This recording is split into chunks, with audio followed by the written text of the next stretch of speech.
की माँ को रहती है। माँ जब गहने भी करवाती है, ये मेरी बहू के लिए रहेगा, ये मेरी बहू को पहना होगा।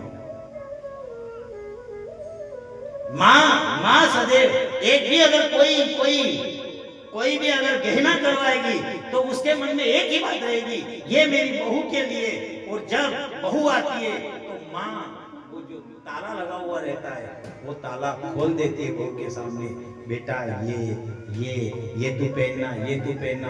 और वो बहू जब पियर जाती है तो ताला लगा करके जाती है। क्यों? ऐसा नहीं होगी हमारी सासू निकाल दी। अरे वाह वाह वाह वाह, ये छवि है सर।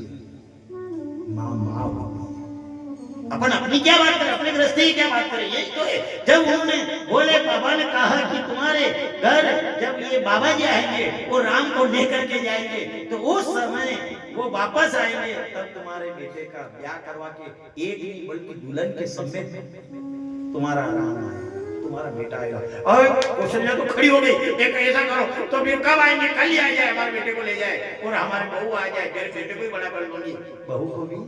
ये छवि है। अच्छा हाँ ठीक है, ये आगे की बात बताओ, और आगे की बताओ।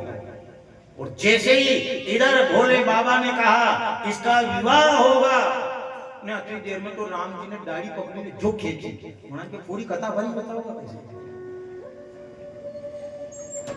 पूरी कथा कर आपने माँ को सुना दी तो माँ अभी तो रह जाएगी, रो रो के आंखें लाल कर लेगी। और जो दाढ़ी खींची जब दाढ़ी खींची सीधा एकदम नजर से नजर जो मिली, जो नजर मिली राम ने। इधर भोले बाबा ने कहा मैया इतनी कथा तो ये सुना दी हमने, अब आगे की जो आगे का भाग्य है वो भाग्य हम बाद में बताएंगे। ऐसा भाग्य बताया, भाग्य बता करके और जे देखा करते हुए जैसे ही भोले बाबा जो थे वहां से चले गए। इधर भोले बाबा ने कहा कि हे पार्वती, ये मार्मिक कथा है, ये मार्मिक कथा मैंने किसी को नहीं सुनाई, ये मैंने तुझे सुनाई। पार्वती ने कहा कि अच्छा आपने मार्मिक कथा सुनाई, तो अब एक ध्यान करो आप, क्या मेरी सुनो, क्या सुनाते हो? उन्होंने कहा कि आप ज्योतिषी बन के हाथ देख रहे थे, हाँ भीड़ लगी हुई थी, हाँ वो कहा विष्णु की आवाज लगा रहा था इधर उधर, हाँ तो तुमको लेकर के कौन गया था वहां दशरथ जी के महल में? अरे कोई उनकी एक सखी थी, वो सखी लेकर के गई थी। पार्वती ने कहा वो सखी कोई नहीं थी, वो सखी मैं ही थी जो तुमको लेकर के दर्शन करवाने के लिए गई। पार्वती मैया ने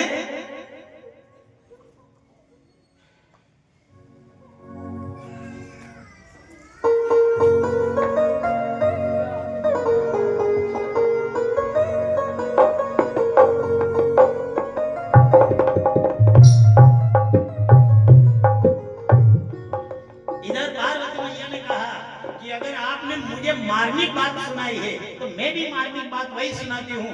जब तुम्हारे डमरू और तुम्हारी वो खोपड़ी और ये सब फेंक दिए थे, तुम दोनों विचार कर रहे थे क्या करें, और फिर दूसरी युक्ति तुमने अपनाई, तुम ज्योतिषी बने और जब तुम विचार कर रहे थे कि राजा दशरथ जी के घर तक कैसे पहुंचे, उस समय जो सखी तुमको अंदर ले गई थी कौशल्या तक, जिस सखी ने पहुंचाया वो सखी और कोई नहीं थी, वो सखी ये पार्वती थी जो तुम्हारे साथ इसने भी दर्शन किए। ये छवि है, ये राम की छवि है। इस प्रकार भगवान भोलेनाथ सती उमा पार्वती मैया को कथा सुनाते, उन्होंने कहा इस प्रकार से भोलेनाथ का पार्वती का वो प्रश्न पूरा होता है कि प्रभु ने इस प्रकार से अवतार दिया। उन्होंने कहा था नहीं कि प्रथम सो कारण कहूं विचारी, निर्गुण ब्रह्मा सगुण वपु वपुधारी। निर्गुण ब्रह्मा साकार रूप का धारण करते हैं, ये उन्होंने कथा कही तो उन्होंने कहा तुम्हारा ये प्रश्न पूरा हुआ। अब जब राजा दशरथ जी ने गुरु वशिष्ठ जी को बुलाया, चारों पुत्र, इधर भोलेनाथ भी चले गए, इधर साहब आनंद बधाई बढ़ गई। इधर जब गुरु को बुलाया और गुरु को बुला करके और उन्होंने कहा हमारे बेटे का नामकरण करिए, तभी गुरु वशिष्ठ मुनि आए और उन्होंने कहा ये कौशल्या का जो बेटा है, ये जो सोया हुआ है, इसका नामकरण करना। वो जो सुख दाम राम सनामा अखिल लोक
अखिल लोक दायक विश्व राम।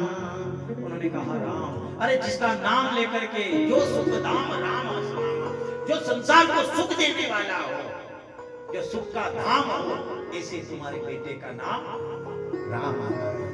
विश्व भरण पोषण कर जोई ताकर नाम भरत सोई। अरे जो विश्व का भरण पोषण करने वाला हो, पूरे विश्व का जो भरण पोषण करने वाला हो, ऐसे का नाम, इसलिए हमारे देश का नाम भारत कैसे हुआ? राम जी का जो भाई भरत नहीं होता, हमारे देश का नाम भारत। तीन भारत हुए, एक तो राम जी का भाई भरत, दूसरा वो जड़ भरत, और एक और दुष्यंत का पुत्र भरत। इसी तरह के तीन भारत हमारे तीन भरत हुए। उस भरत के कारण ही हमारे देश का नाम भारत हुआ है। विश्व भरण पोषण कर जोई ताकर नाम भरत सोई। जाके सुमिरन तेरी पुनाशा, जिसका नाम का सुमिरन करो और शत्रुओं का नाश हो जाए। ऐसा तुम्हारा जो ये सबसे छोटे वाला बेटा है, इसका नाम शत्रुघ्न आता है। ये थोड़ा गोरा है, एक नाम और रह गया था, उन्होंने ये गोरा है, थोड़ा सा गोरा है, ये इसका नाम, ये नजर गोरा है, तेज रहेगा। लक्ष्मण राम राम प्रिय, ये सकल जगत आधार।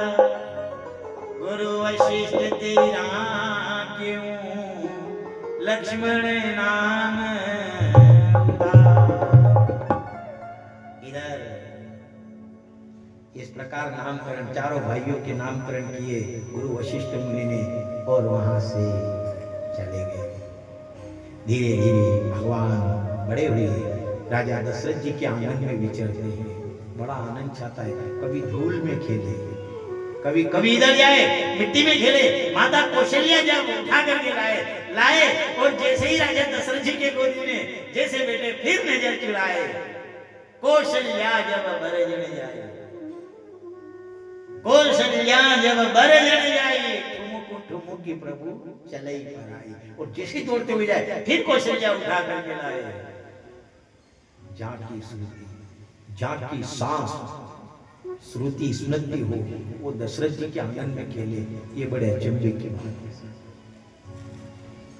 भगवान थोड़े बड़े हुए तो गांव में क्या हुआ कि एक दिन मदारी आया, और जो मदारी आया वो मदारी ने, भगवान बड़े हो गए थे उस समय, तो चलने लगे थे वो, अब चलते तो थोड़े थोड़े दरवाजे के बाहर भी चले जाते, फिर वहां से उनको लेकर के आते, धीरे धीरे इतने बड़े हुए राजा दशरथ जी के आंगन में, कौशल्या के आंगन में। अब जैसे बाहर गए, अब बाहर गए कोई मदारी आया डमरू बजा करके, कोई बंदर नचाने वाला आया, और वो तो बंदर नचा करके चला गया, और यहाँ राम जी ने हट कर ली, मुझे तो बंदर वही चाहिए, मुझे बंदर चाहिए। अब उन्होंने कहा कि अब इसके लिए बंदर कहा लाए। अब जब राम रोने लगे बंदर चाहिए, तो किसी ने कहा कि एक सुग्रीव के पास में बानर है, आप ऐसा करो, वो छोटा बच्चा है, तो ऐसा करो कि ये भी राम बच्चा और वो भी बच्चा है, तो उसको लेकर के आ जाओ, उसके सारे ये खेलेगा।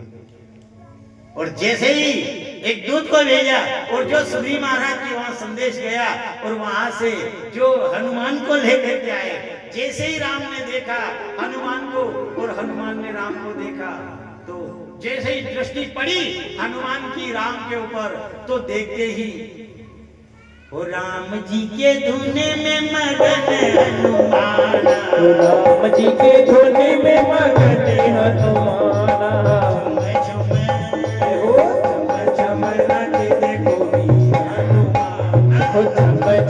नाचे देखो वीर हनुमाना।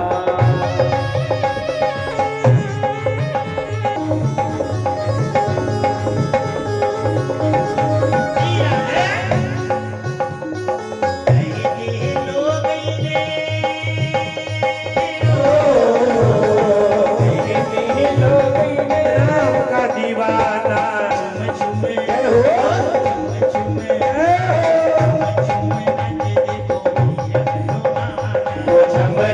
नाचे देखो वीर हनुमाना।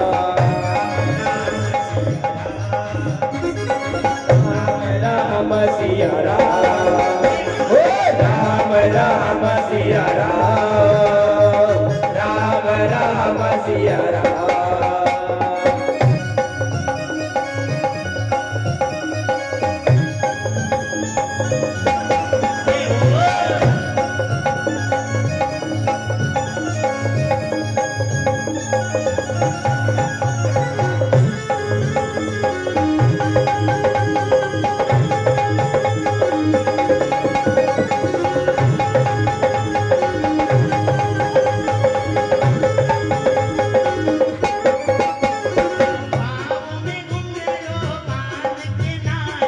भाव में घुंघरू बांध के नाचे, भाव में घुंघरू बांध के नाचे,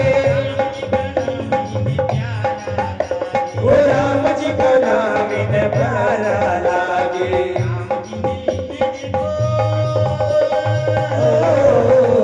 ओ राम जी ने देखो इन्हें खूब पहचाना।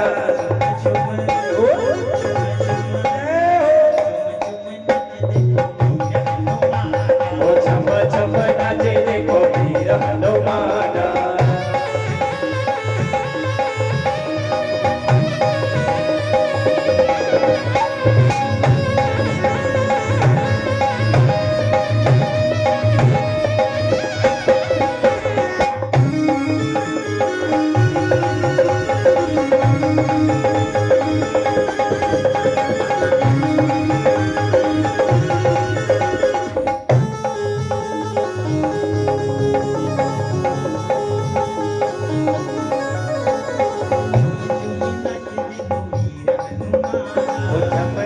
नाचे देखो वीर हनुमाना।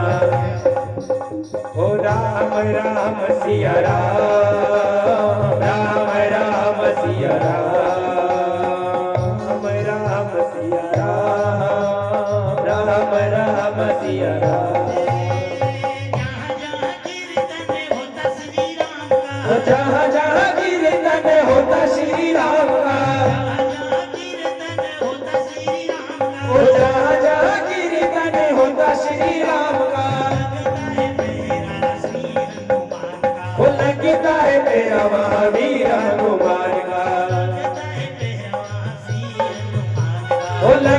है तेरा महावीर हनुमान का। ओ राम जी के चरणों में इनका ठिकाना। जय हो, जय हो। ओ छम छम नाचे देखो वीर हनुमाना।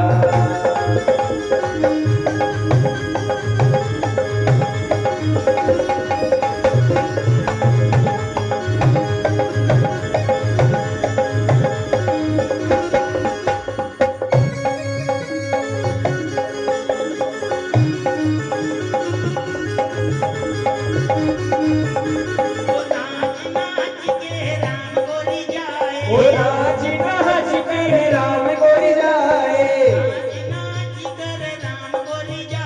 हे नाच नाच करे राम गोरी जाए। ओ मने वाली रात दिन नाचता ही जाए।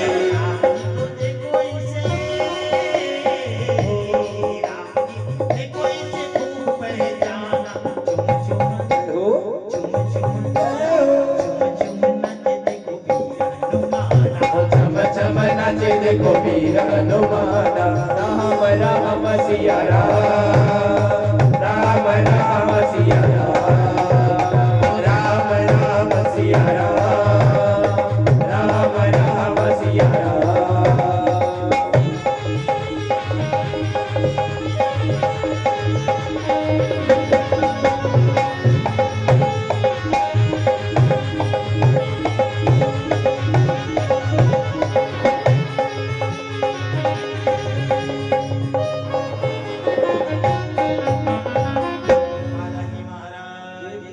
जय हो, चंद्र भगवान की जय। इधर जब सुग्रीव से एक बानर को बुलाया, सुग्रीव के पास में जब हनुमान जी थे उनको बुलाया, और जैसे हनुमान जी आए, हनुमान जी को राम जी की नजर मिली, भक्त और भगवान की जैसे ही नजर मिली, अब नजर मिली तो राम जी तो छोटे थे और हनुमान जी तो बड़े आनंद से नाचने लगे। उन्होंने देखा कितने दिनों के बाद आज मैंने भी मेरे राम प्रभु को देखा, नाचने लगे। जहाँ जहाँ राम जी जाते तुरंत हनुमान जी। एक समय क्या हुआ, समय ऐसा था मकर संक्रांति जैसा समय होगा। अब जैसे ही उन्होंने इधर राम जी ने पतंग उड़ाई, अब पतंग उड़ाई तो पतंग स्वर्ग में चली गई, इतनी ऊंची गई, इतनी ऊंची गई, स्वर्ग में चली गई। अब जैसे स्वर्ग में गई तो उस पतंग को देखा स्त्री ने, और वो स्त्री और कोई नहीं थी, वो इंद्र का जो पुत्र था जिसका नाम जयंत था, उस जयंत की स्त्री ने देखा। उसने उस पतंग को पकड़ा, उसने देखा कि ये पतंग ऐसी है तो इसको उड़ाने वाला कैसा होगा, मैं दर्शन करना चाहती हूँ।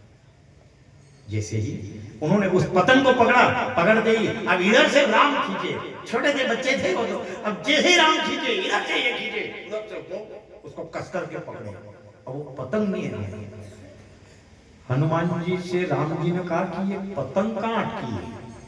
हनुमान जी तो पास में ही थे। हनुमान जी ने कहा, ये प्रभु क्या क्या क्यों ये ताकत क्यों लगा रहे हो, क्या हुआ।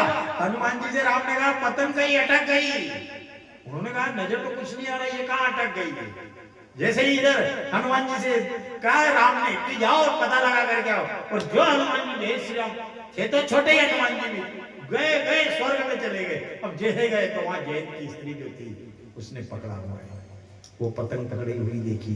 उन्होंने कहा, पतंग को छोड़ो, मना कर दिया उसने कहा नहीं, मैं पतंग नहीं छोड़ूंगी। उन्होंने कहा, पतंग छोड़ो, मेरे राघवेंद्र सरकार घबरा रहे हैं। ठीक है, उन्होंने कहा, चाहे खींचातानी होती रहे, मैं पतंग नहीं छोड़ूंगी, जब तक मैं दर्शन नहीं दूंगी तब तक मैं ये पतंग छोड़ने वाली नहीं हूँ। उन्होंने कहा कि क्या करूं, आपके राम जी के पास जाओ।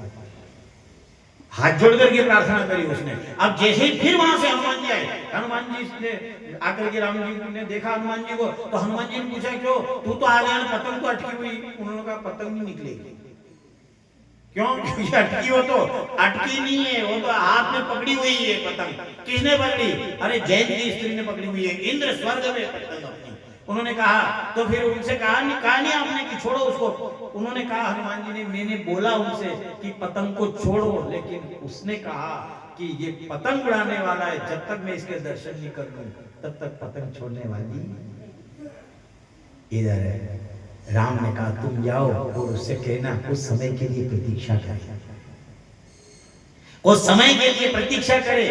शरद पूर्णिमा की जो रात्रि आएगी वो समय आएगा और उस समय में हम उसको दर्शन देंगे, वो रात्रि के समय में दर्शन देंगे।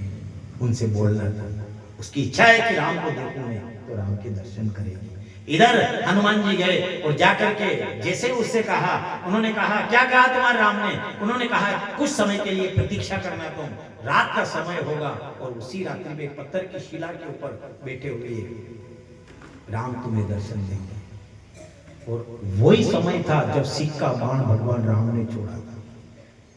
भगवान ने जो उनको आशीर्वाद दिया था कि देंगे, इधर भगवान जब जानकी के साथ में वन को गए थे और वन को गए और एक पत्थर की शिला के ऊपर जब प्रभु श्री राम और माता जानकी दोनों बैठे हुए थे, रात का समय था और वो जैन की स्त्री जो आई थी उसने आकर के जब राम और माता जानकी को देखा, और माता जानकी और राम पहली बार बैठे हुए थे, और जो एक माला बनाई ऐसे गजरा बनाया भगवान राम ने, और जैसे ही जानकी के बालों में लगाया, उस रात वो जैन की स्त्री आई थी, वो भगवान राम का दर्शन करने के लिए इधर उसको ज्ञात हुआ, इंद्र के बेटे को ज्ञात हुआ तुम कहां गई थी? मैं त्रिलोकीनाथ के दर्शन करने के लिए। वो त्रिलोकीनाथ नहीं हो सकते, अरे वन में अकेले नंगे पैर भटक रहे हैं क्या? वो इष्टाराध्य देव है, वो राम है, वो त्रिलोकीनाथ है। उन्होंने कहा वो चुप करके रहते, वही इष्टाराध्य देव है। वो समय भी ऐसा आया, इधर भगवान राम जानकी की गोदी में सो गए। वो लीला करी थी, तो इधर वो कौवे का रूप बना करके आया और जो माता जानकी के चोंच मारी पैर में, चोंच मार करके और चला गया परीक्षा। इधर जब जानकी डूली नहीं, तनिक भी अपने अंग को नहीं डोलाया, क्योंकि पतिव्रता नारी है माता जानकी।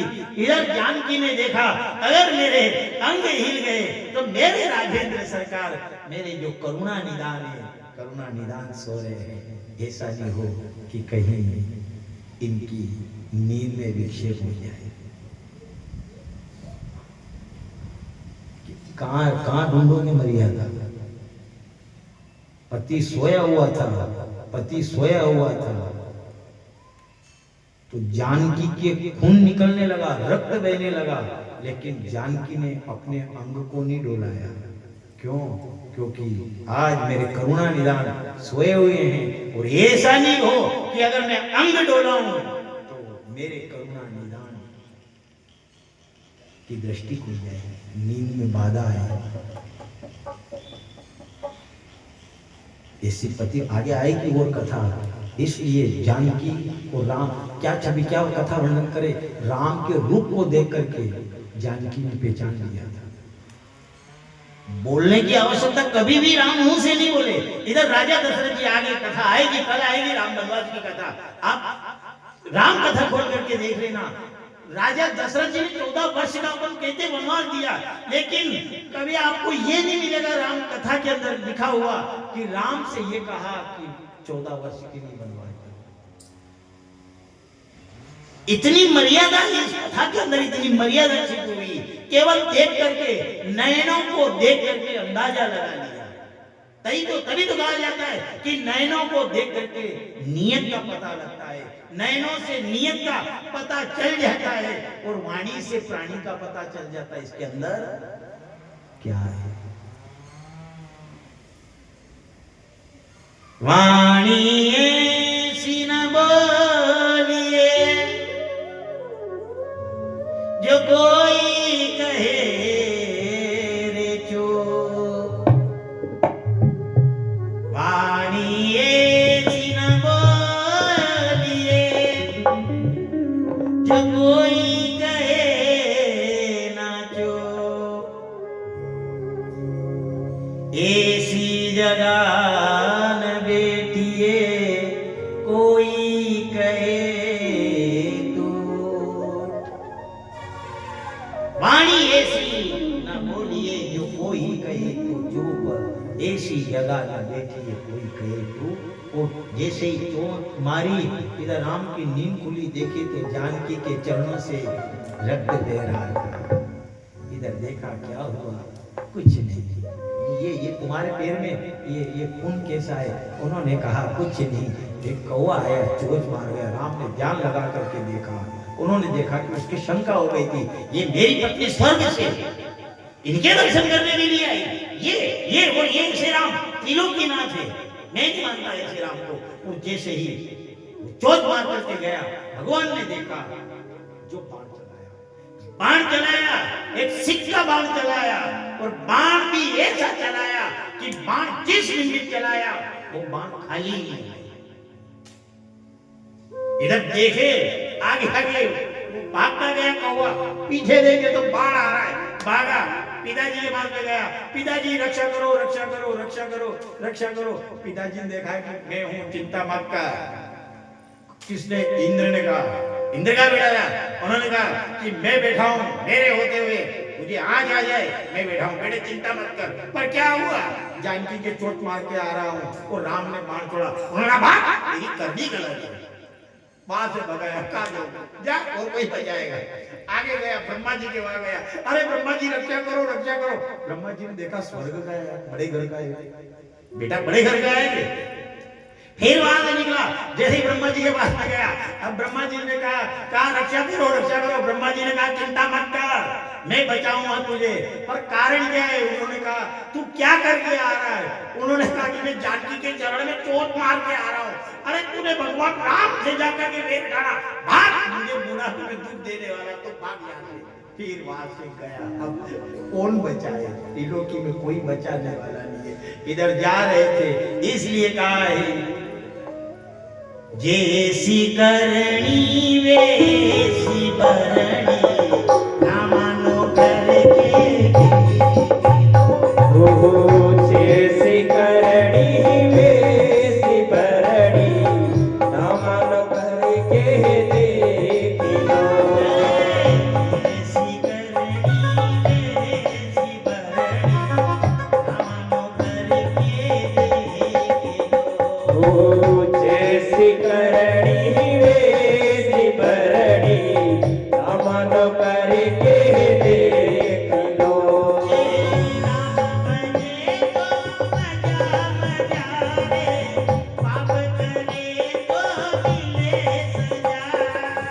राम भजे तो मजा मजा रे, पाप करे तो मिले सजा।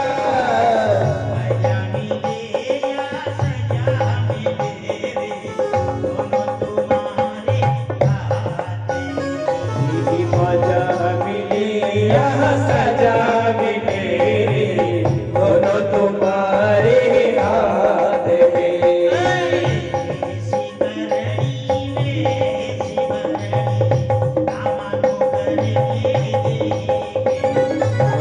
ऐसी करणी वैसी भरणी, ना मानो करके देख लो।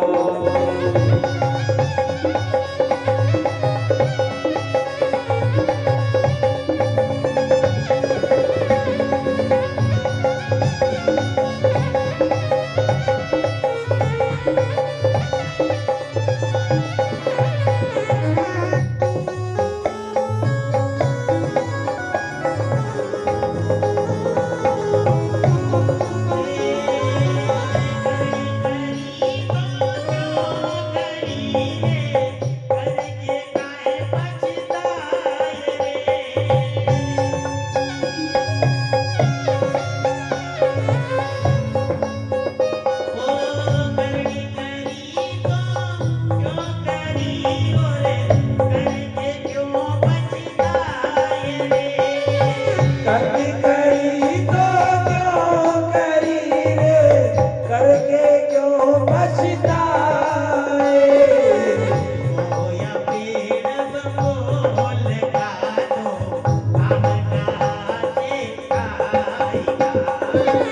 खोया पेड़ बबूल खाए, अब कहाँ से खाएगा। जैसी करनी वैसी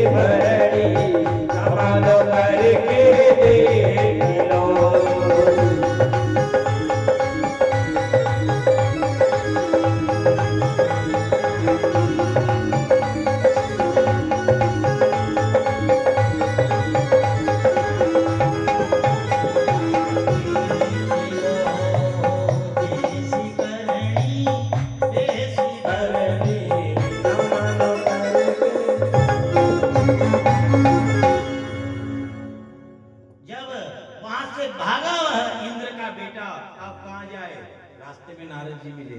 एक ध्यान रखना, वो कल भी कहा था अपने, प्रारब्ध पेले दिया, प्रारब्ध पेले दिया, पाछे दिया शरीर, तुलसी चिंता काहे करे, भज ली जो रघुवीर। एक ध्यान रखना, दवा से दर्द दब जाता है। कौन? नारद जी उपाय बता रहे हैं उसे। नारद जी के सामने जैसे गया, बजाओ बजाओ नारद जी। अब नारद जी ने कहा, अरे यार मैं 2.5 घड़ी से ज्यादा नहीं ठहर सकता, तुझे कैसे बचाऊंगा? अरे मेरी रक्षा करो। तो दूसरी ओर जा, सब जगह घूम के आ गया। कहाँ गया था? इंद्र के पास गया, पिताजी के पास गया था। तो क्या तेरे पिता ने रक्षा नहीं करी? कर्म ही ऐसे। फिर उन्होंने भगा दिया। फिर कहाँ गया? ब्रह्मा जी के पास में गया, तो ब्रह्मा जी ने, उन्होंने भगाया मुझे। अरे तो भोलेनाथ के पास में जाता है नहीं, वो तो भोले भंडारी है। वो तो भोलेनाथ ने कहा काल भी आएगा तो मैं मांग काल। तू गया था वहां? कहा तो क्या गया? उन्होंने कहा अरे कौन पीछे कर रहा है, बाण आ रहा है, वो काल बन के आ रहा है, काल बन करके आ रहा है, चिंता मत कर, तेरा अगर काल आ रहा है तो तेरे सामने महाकाल खड़े। पर समस्या क्या है? उसने कहा मैं जानकी की चरण में चोट मार के आ रहा हूं। भोलेनाथ ने कहा मूर्ख, प्रभु से वेर करके मेरे से रक्षा सहायता मांगता है। त्रिशूल लेकर के बोले ठहर, वो बाण नहीं मारे, उससे पहले मैं मारू, वहां से भागा। अब वहां से जो भागा, अब भाग देव नारद जी महाराज, आखिरी आप बन गया, आप हो, आप ही बचाओ। उन्होंने कहा बचने का एक उपाय है, दवा से दर्द दब जाता है।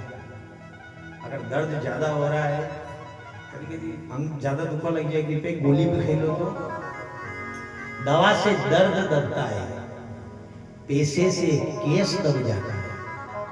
दवा से दर्द दबता है, पैसे से केस दबता है, पुण्य से पाप दबता है। ये पुण्य बेटे ये क्या है? यही तो है। ऐसा कभी ये विचार मत करना कभी। अभी मान लिया कथा काई के लिए, कथा इसीलिए तो है, ये गोली का काम करती, दवाई का काम करती। इधर उन्होंने कहा जब अपन यहां बैठे, आप देखना कभी मान लिया किसी स्थान पे जाओ, आप तीर्थ स्थान पे जाओ और एक मन्नत को कहीं बांधे बैठे, कोई वर्ल्ड हो क्या सो कोई रे देखो, आप तो यहीं जाओ तो कहीं बातें समझ लिए चल जाएगा, समझ लिए चल जाओ, समझ लिए देखोगा तो वहीं आमली के वहां नहीं डोरा बांधी रखी, असुर है। कोई भी अपन कामना लेकर के, अब मान ली वहां चले जाओ, आप भादवा माता जी चले जाओ, भादवा माता जी को वहां जितने भी देखोगे आप, अपन जो नाड़ा बांधने के लिए क्यों बांधते हैं नाड़ा? इसलिए बांधते कि उसको बांधने से हमारी प्रार्थना स्वीकार हो जाए, हमारा दुख समाप्त हो जाए। अच्छा एक बात बताओ, आप जो डोरो बांधवा के लिए गया, अब विचार करो वहां कितने नाड़े बंधे हुए हैं? उस नाड़ों को बंधे हुए से ये अनुमान लगाया जाता है कि अपने से ज्यादा तो न जाने कितने दुखी है जो वो पहले बांध करके गए हैं। अपना दुख तो कम है, अरे अपन क्या दुख देखे? नहीं ठीक है साहब, ये दुख मिल रहा है, मिलेगा क्योंकि ये प्रारब्ध है और प्रारब्ध को भोगना पड़ेगा। पिता के कल के परसों कहा था अपन ने, पिता के 4 संतान है, अगर धन का बंटवारा होगा तो कर्जे का बंटवारा पहले होगा। धन तो बाद की बात है, वो कहेगा हर प्राणी की नजर धन के ऊपर रहेगी, पर पहले अगर बंटवारा होगा तो कहेगा पहले उस कर्जे को देखो, कर्जा का वितरण करो पहले, उसके बाद आपको। इधर जब नारद जी के पास में वो गया और नारद जी के पास में जैसे ही गया, नारद जी ने कहा कि दवा से दर्द, पैसे से केस दब जाता है, पुण्य से पाप दब जाता है, और पुरुषार्थ अगर तुमने करिए, ये अपन क्या कर रहे, ये पुरुषार्थ का काम है। कथा में दौड़ना मामूली चीज नहीं है। ये जब आगे आगे दौड़ते हैं, दौड़ने वाले सेवक दौड़ते, जो कथा वाला यजमान है, यहाँ भी बैठा है जो गोविंद सिंह जी हर साल कथा करवाते हैं, ये टाइम पे कथा भी नहीं सुनता। ये यहाँ कथा हो रही है, मान लिया जाए जैसे हम तो यहाँ से उतरे और अंदर चले जाते हैं। ये पूरी रिस्क जितनी भी है ये इनकी है। अरे ये दौड़ते हैं आगे, ये दौड़ते तो ये क्या है, ये इनके हाथों से इनका पुरुषार्थ हो रहा है। और एक विचार करना, हर चीज से मान लिए पैसे से केस लग जाता है, तो ये जो अपन दौड़ते हैं ये है पुरुषार्थ। और इस पुरुषार्थ से अपने अगले जन्म का जो पाप है वो प्रारब्ध है, ये पुरुषार्थ से प्रारब्ध दब जाता है। ये मामूली चीज नहीं है। करनी करी तो क्यों करी रे, करके क्यों पछताए रे। करनी करी तो क्यों करी रे, करके क्यों पछताए। करनी करी तो क्यों करी रे, करके क्यों पछताए रे। करनी करी तो क्यों करी रे, करके क्यों पछताए। होया पेड़, होया पेड़, होया पेड़ बबूल का, हम कहाँ से खाएगा। या पेड़ बबूल का रे, हम कहाँ से खाए।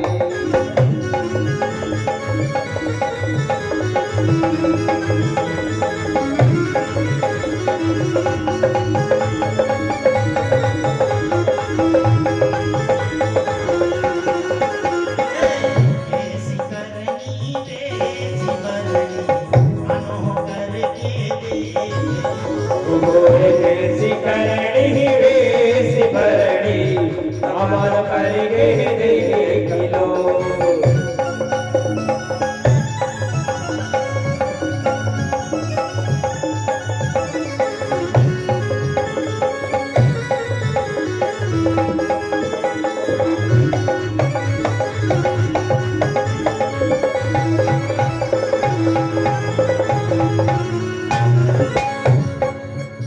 ये पाप किया तो पाप की सजा एक ही मिल जाएगी।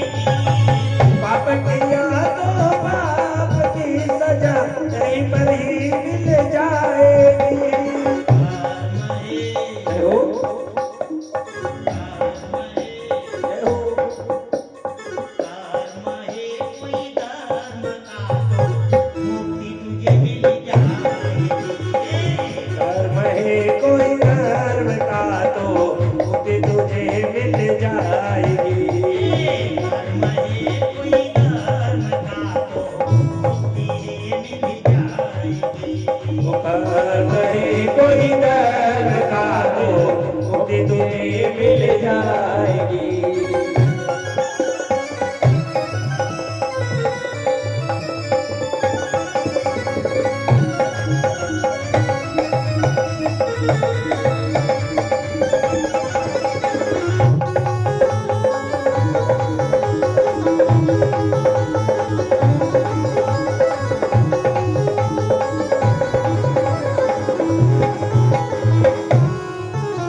रामचंद्र भगवान की जय। कर्म है कोई धर्म का तो मुक्ति है मिल जाएगी। ठीक है, प्रारब्ध तो भोगना है साहब, प्रारब्ध तो हर प्राणी को भोगना पड़ा, यहाँ तक कि भगवान को भी भोगना पड़ा। आज रामावतार हुआ काहे से हुआ है? मान लिया अगर नारद जी का श्राप नहीं होता तो क्या रामावतार होता?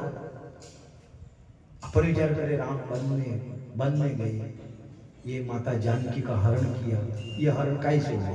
ये प्रारब्ध तो था।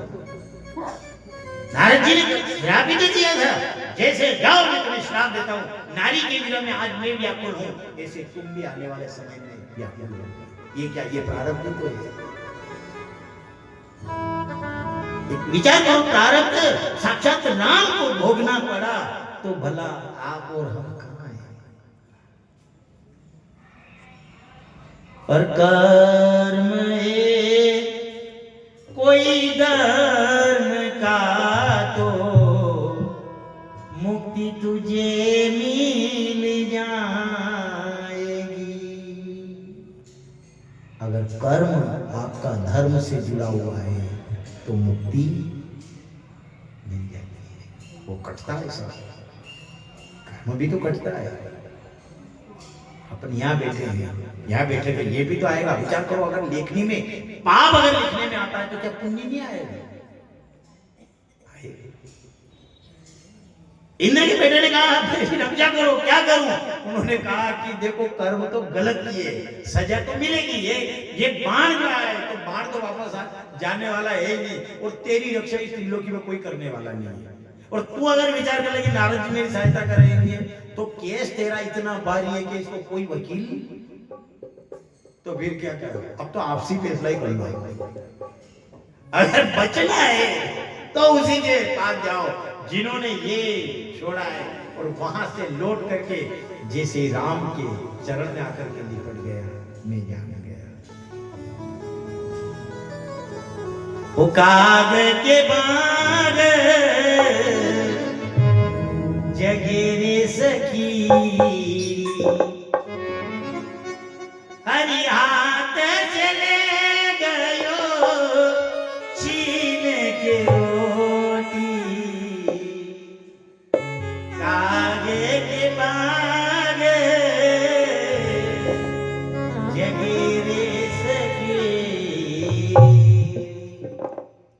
आज आया वो चरण में गिरा, जैसे ही चरण में गिरा, गिरते ही राम ने कहा मुझे क्षमा करो, चाहे मुझे मृत्यु दंड दे दो, मुझे प्राण दंड दे दो, मैंने भूल करी है, चोंच तो मारी है। राम ने कहा तू शरण में आ गया, पर अब क्या कर, तू मेरी शरण में आया इसलिए बाण छोड़ा है मैंने, क्योंकि बाण मृत्यु दंड के लिए छोड़ा था, ये वापस तो मेरी तरकस में नहीं आ सकता।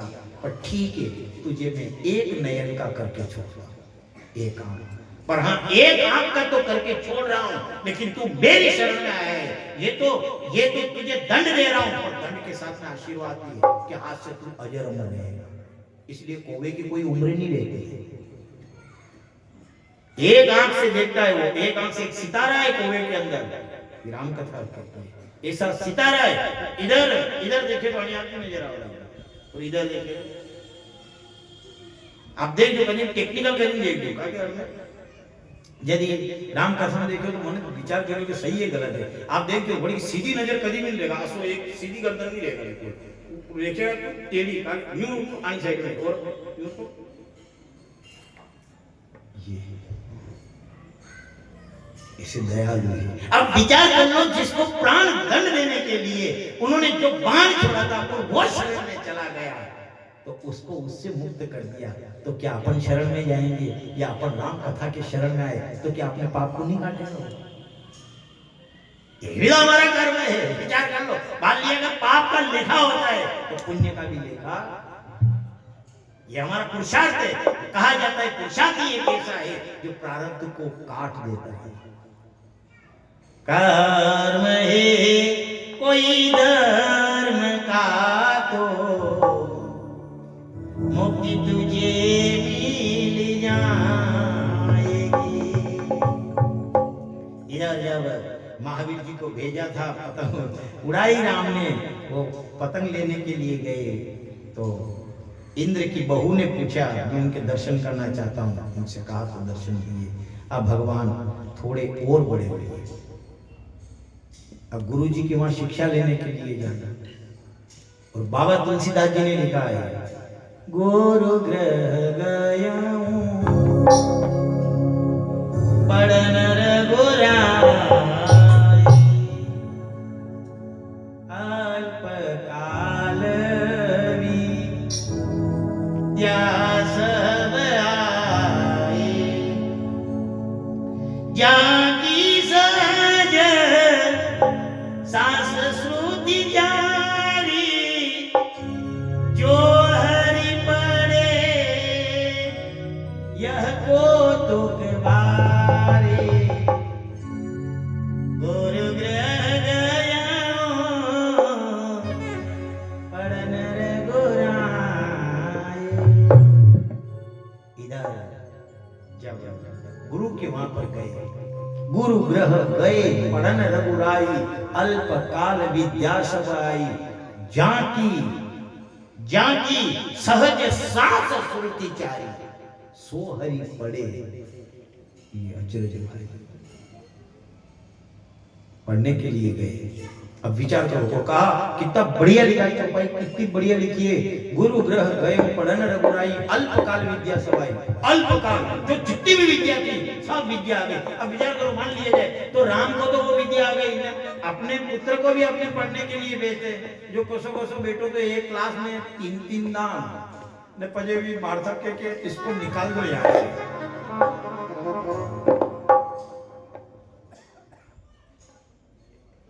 दो मिस्टेक की, एक बेटा ने स्कूल में पढ़ा वहीं भर्ती करवा गया तो सर ने पूछो कि साहब हमको एडमिशन तो करना पर हमें कहीं बीमारी बना जो कि साहब